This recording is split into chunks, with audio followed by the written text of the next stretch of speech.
Arena Talks is the place we go. It's not a thing we do. This is where we go to that place where your life can change. The old you can like die and something new can come out of it. So close your eyes and I want you to just breathe.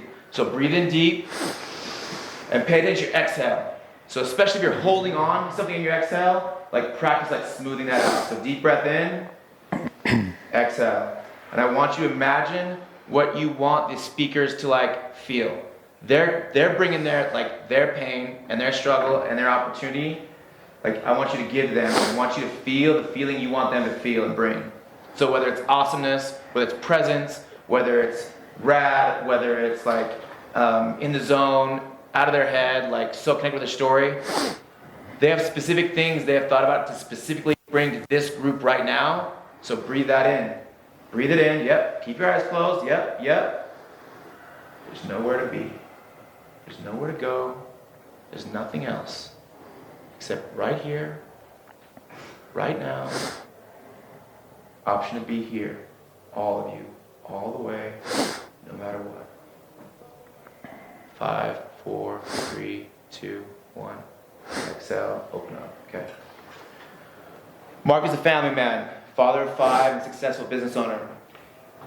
Faced with some extremely challenging life changes, he turned to alcohol and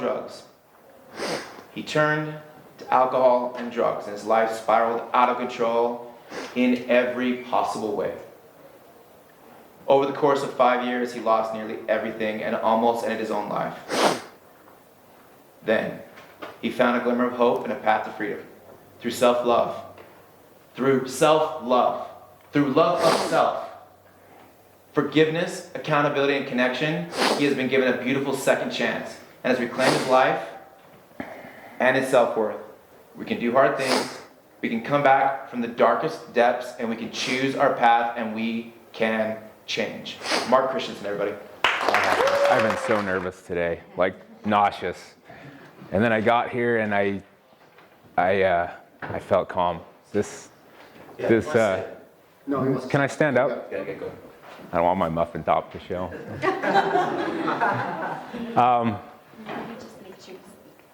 Yeah. Thank you. I got here and I felt calm because this place is sacred to me. This place saved my life. It did. And the people here, there's a lot of people here tonight that without those people I would not be here. I probably wouldn't be alive. And that's the truth. So when I walked through the doors, I didn't feel nervous anymore. I've been worried what I would say. And I decided I'm just not going to think about it and speak from the heart. And I hope I say what I'm supposed to say. Jared asked me about it 5 weeks ago to do this, and I've been thinking it's been extremely therapeutic for me to process all this stuff, because I really it forced me to really think back and go through a lot of stuff. And I spent a lot of time this last month pulled over on the side of the road crying, if I'm being honest, and it's been awesome. It's been really good for me to sort some things out and gain a new understanding of some things that I hadn't quite figured out yet.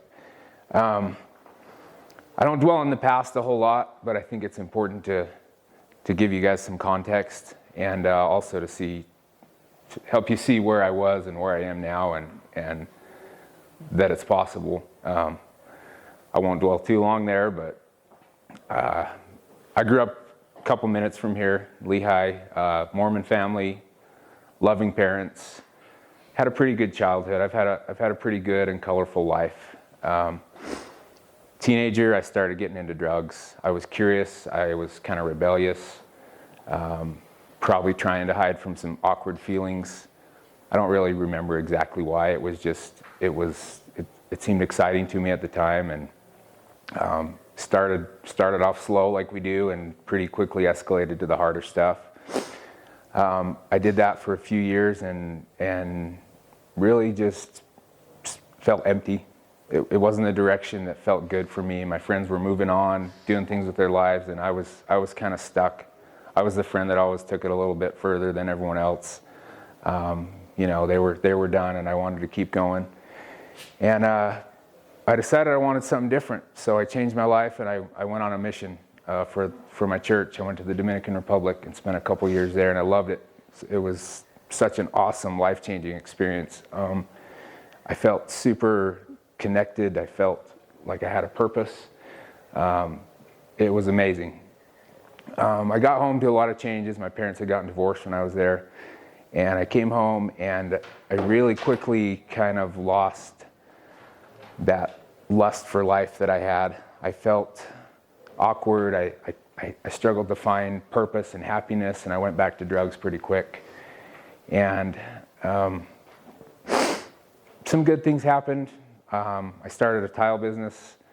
I met my wife, Sarah, who is here with me tonight. We'll be married 20 years in May.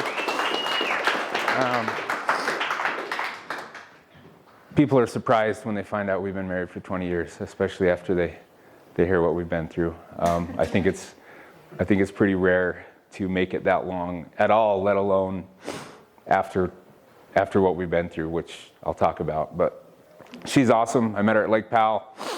I was there with some friends. She was there with some friends, and she's the only person I saw in the group of 20 people. And we fell in love and got married. Had our first son pretty quick. I was young. I was 23, 24. Didn't really know who I was yet. Marriage and having a child was hard, and I went back to drugs again. And it got pretty bad for a little while there, a couple years. I went to a few rehabs and tried to get clean and tried to be a good husband and a good father, and I was in a lot of ways. But I was stubborn and kind of arrogant, and nobody could tell me what to do. And I had to learn the hard way that was not the way I wanted to go. I was able to get clean in 2006, and I didn't really work a program. I just kind of was done, I thought. And that started a really good period in our life. We had a lot of good years. We had 3 more sons, so we had 4 little boys. I loved being a dad. I still do. Raising boys was awesome. Always an adventure, never a dull moment. My wife was all-American soccer mom. I ran the business and I worked a lot and kind of became a workaholic. It seemed like the right thing to do to get us a good life, and it did. We were able to buy a house. You know, we had nice things and we had a decent life. We had our problems, but it was fun. We made it through, and I found a lot of purpose in my work. I was kind of obsessive about it, and it consumed all my thoughts and all my time, and I left it on my wife to kind of raise the kids, and we were kind of living separate lives for a lot of years there. She was doing her thing at home. I was doing my thing at work. We kind of crossed paths here and there, and I didn't realize it, honestly, until recently, the last few years. I didn't realize that at that time I really didn't have any other healthy coping skills except for working. That was how I dealt with everything. I'd go to work, and that seemed okay because I'm making money, I'm providing for my family, but really I was kind of hiding out sometimes, I think. So while it was good, it was also kind of lonely. I think when you and your spouse are both given so much attention to other things, it's hard to give attention to yourself, and it's hard to connect with each other. And I think I became kind of isolated. Wasn't really getting my emotional needs met. I didn't even know that I had emotional needs at that time, I don't think. Anyway, about 2012, our life changed drastically, almost overnight. My wife, we found out she was pregnant with our 5th child, and a few months later we found out that my wife had a brain tumor, and it was serious enough that it had to be removed really quick. And literally in the blink of an eye, our life changed forever. My wife had surgery, and they found a giant malformation of blood vessels in her brain. They thought it was a tumor. It turned out to be a malformation, and in the process of removing it, they really had to dig deep into her brain, and it did a lot of damage to her motor skills and her memory and a lot of different things. And I was scared to death. I was scared to death. I did not know what we were going to do. I felt incapable to take over that role of mom and dad and to do what needed to be done to keep our life going and run the business and raise my kids and take care of my wife. And I stepped up to the plate and I did it. And I didn't give myself enough credit. I did pretty good, all things considered, but it was really hard and stressful. And I became very resentful towards my wife, towards all the people in our life that were helping us, towards God. And that kind of became a poison in me. And I kind of went to a dark place. 6 months later, miraculously, my little girl was born. Doctors weren't sure that was going to be possible after all the stuff my wife had gone through. But she was, and she was amazing. She was born 2 months early, and she spent a lot of time in the NICU. And that night that she was born, it was kind of a breaking point for me. I went home and I drank. And that was the first time I drank in years and years. And it felt really good. It felt nice to have some relief. At the time, I didn't think much of it. There was a lot of shame for me encompassing drugs and alcohol. I felt a lot of shame, partially because the way I was raised, we were taught that that's wrong. I felt like I was kind of ducking out on my responsibilities as a husband and a dad, but I kind of didn't care. I just wanted some relief. And I started drinking every night a little bit, and that gradually got more and more. I'd go to work, I'd come home, I'd take care of the wife and kids, and then I'd get drunk. And it escalated to where I was drinking, a bottle of liquor a night, and became a functional alcoholic. And I did that for a couple years. In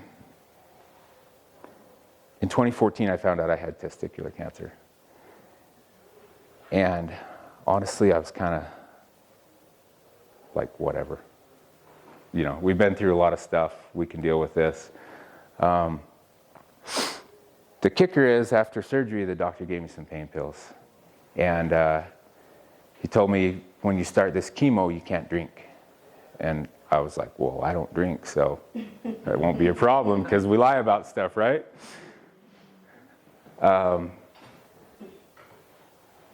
He's like, you can't drink on this chemo.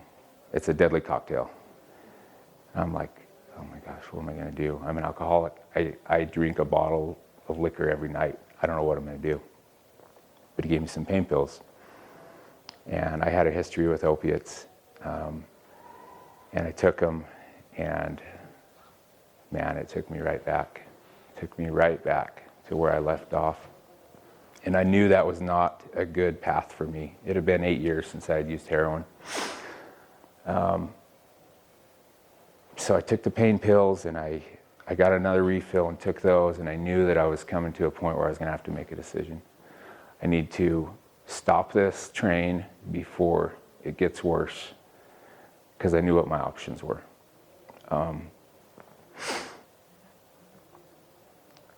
July 2014, almost 8 years to the day that I last used heroin, I had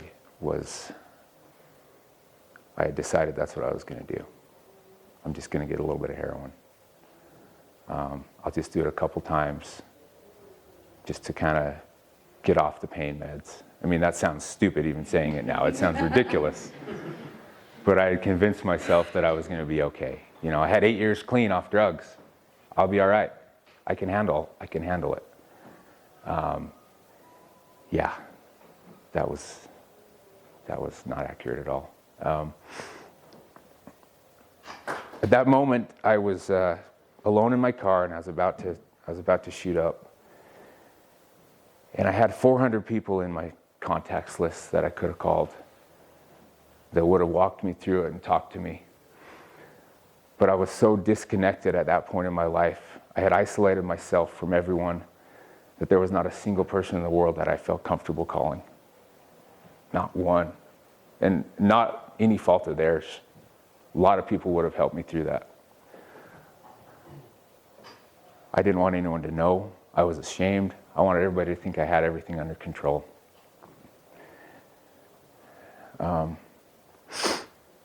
It scared me pretty bad. I used for a couple days, and then I tried.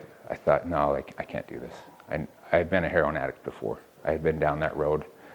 I knew where that was going, and I tried to detox, and I was going to be done. And that lasted about a day.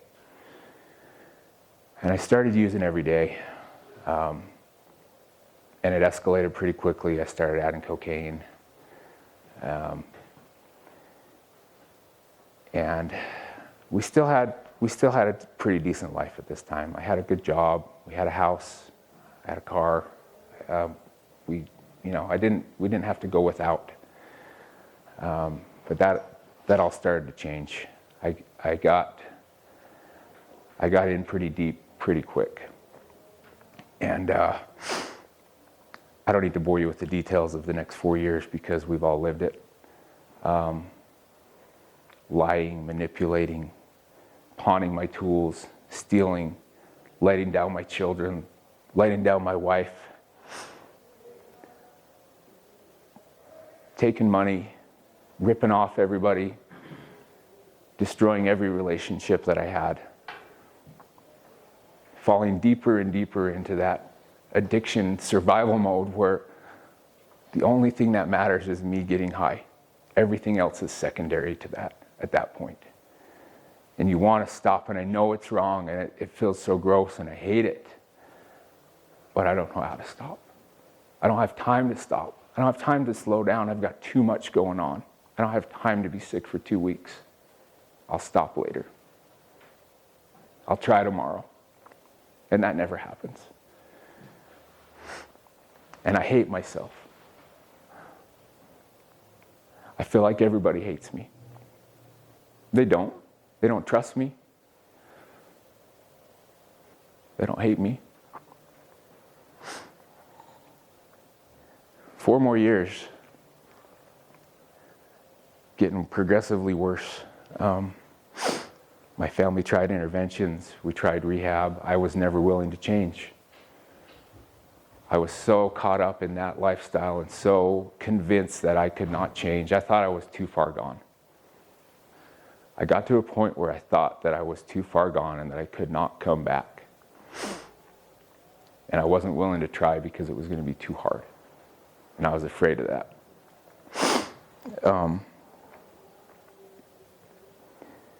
May 6, 2018, one of the worst days of my life. I got arrested for driving on cocaine and heroin with my wife and all 5 of my kids in the car. Arrested in my driveway, in front of my family, across the street from the church on a Sunday. Humiliating, devastating for my family. Watching my kids crying their eyes out as I'm getting arrested and taken to jail. Sent to jail to detox in a 10-man, 1-toilet pod. Sad place to be for everyone involved. And of course, especially for me, because I was so full of self-pity. I felt sorry for me. I felt sorry for my kids and my wife, but I mostly felt sorry for myself. Self-pity is the fuel that feeds addiction. When we feel sorry for ourselves and we hate ourselves, it's so easy to do that stuff to ourselves. It's so easy to justify those bad decisions and to keep making that choice to use because we feel bad for ourselves. We don't want to feel anymore. I was so ashamed. I was so embarrassed. I was so sick. And I felt like such a piece of crap. I manipulated my wife to bail me out a couple weeks later. We were losing our house because I didn't pay my mortgage. she needed me to help her move, and I knew that. So I played on that. And against her better judgment, she bailed me out. And I went right back out. And I went on a bad run.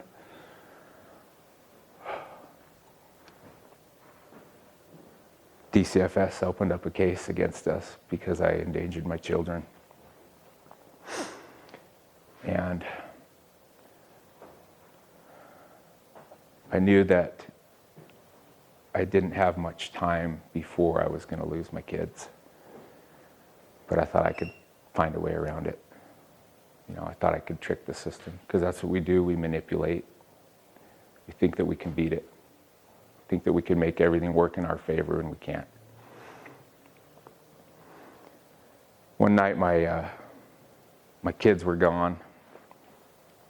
They were staying at their friends or cousins, and my wife was asleep, and I bought a whole bunch of dope, meth, cocaine, heroin. I shot up all of it.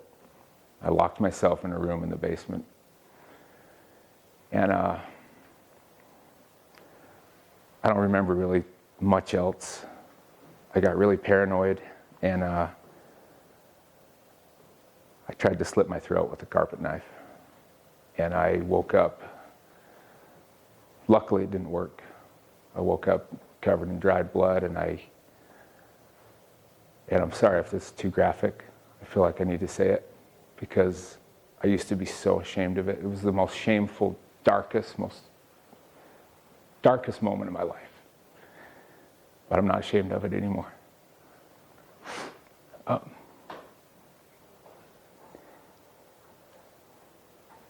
went to court shortly after that, and the judge told me that I couldn't be with my kids anymore. She said, "You're a danger to your children. You're an unfit father." That hurt. That hurt me deep. There's my little Sammy right there.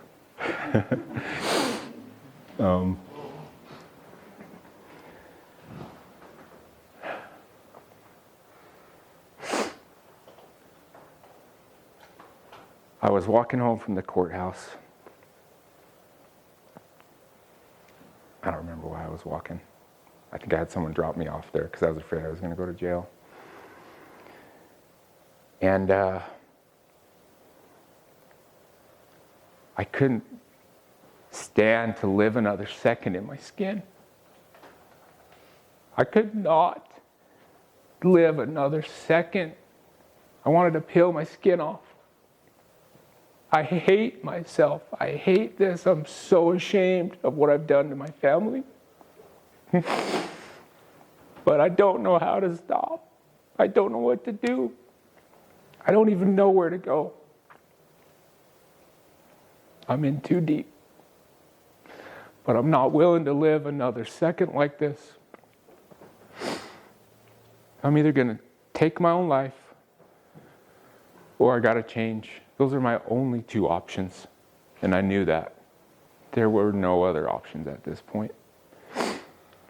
And I'm walking down State Street in Provo, headed to Lehigh. I walked all the way home that night. And I had this amazing moment of clarity. For the first time in years, I felt a little bit of self-compassion. And I felt a little bit of a chance that I could change. And then all of a sudden I felt like I can change. I can change. And I surrendered. 41 years old, the first time in my life, and I surrendered.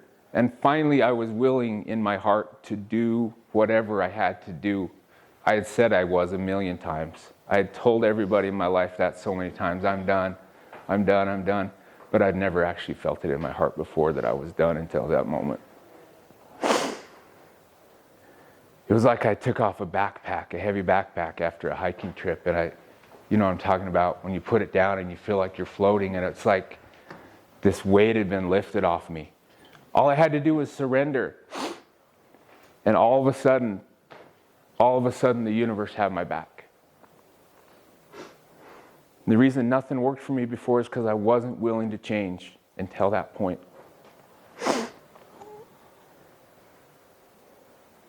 And as soon as I surrendered, it's like the universe opened up the floodgates on me. It's like it was just waiting and waiting to give me good things, but I wasn't willing. I had to go home and tell my wife and kids that I had to move out. It was a sad day, a devastating day, lots of tears, but I felt peace. There's a lot of anger and tears from my kids. They couldn't understand why I was okay. I told my wife, I'm done. I'm done. And I was. And I haven't used drugs since that day, on July 11th, 2018. And I didn't know what I was going to do. I didn't know what to do. I just knew that I was done. Everything else after that was, I didn't even know. I didn't have a plan. I had no clue where to start. Really no idea. I was so lost. My life was an atomic shit show. Everything I could have possibly ruined, I had nothing left. I found this book that someone had given me a few months back. There's this guy named Dan Workman. My wife's friend took me to see him speak when I was still using, and I begrudgingly went, and he gave me a book, and he wrote in it, call me when you're ready. And I'm like, I'll call this guy, because I don't know what else to do. So I called Dan Workman. I told him what was up. And he said, call Jared Casey. So I called Jared Casey, and he answered. And I told him what was up. I said, I'm about to be homeless. Got kicked out of my house. I'm clean for about a day. And he said, come on over. And he showed me the men's sober house, and we talked, and I'm like, I don't have any money. I don't have a penny to my name. I don't have anything I can sell or trade or barter with. And he asked me, he's like, do you know how to do anything? I said, I know how to do tile. He's like, well, I need some bathrooms tiled in the men's sober house. It was the women's sober house back then. And Jared let me tile the bathrooms and trade for my sober living fees for a couple months. So guys, any of you that live over there, next time you're taking a dump, put down your phone and look at the tile and realize that saved my life, in part.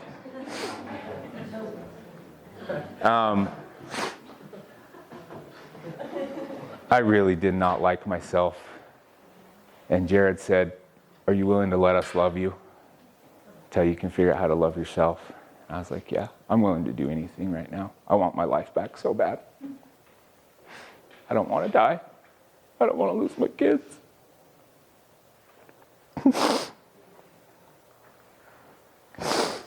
I had a lot of stuff that I had to fix.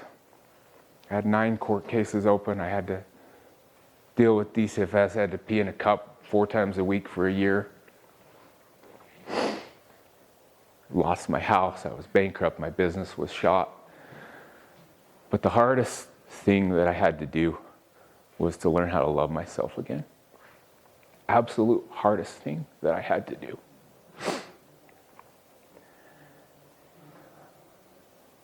Because I was so ashamed of who I was, what I had done. And I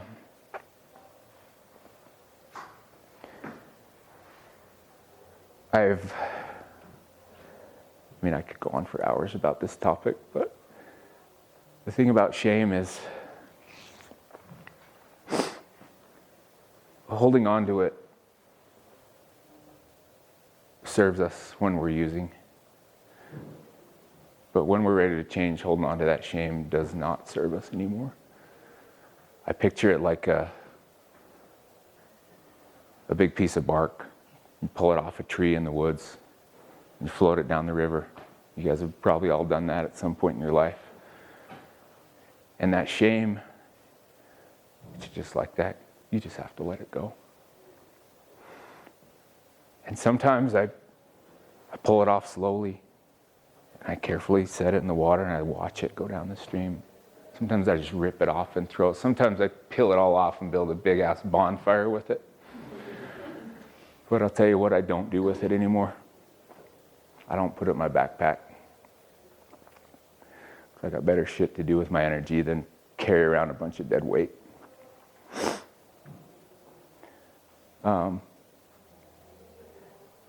You have to learn to love yourself. I had to learn to love myself. You have to forgive yourself. Any of us that are here for addiction, if you're in rehab, you've most likely been served some justice at this point in your life. Justice has been served for all that shit you did. Quit punishing yourself for it. Justice has been served. Quit punishing yourself. Start loving yourself.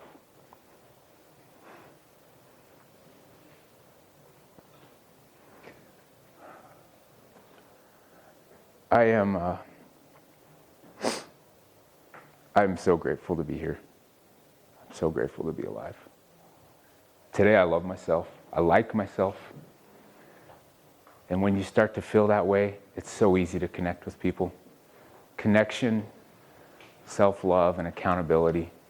Those are the three things that saved my life. I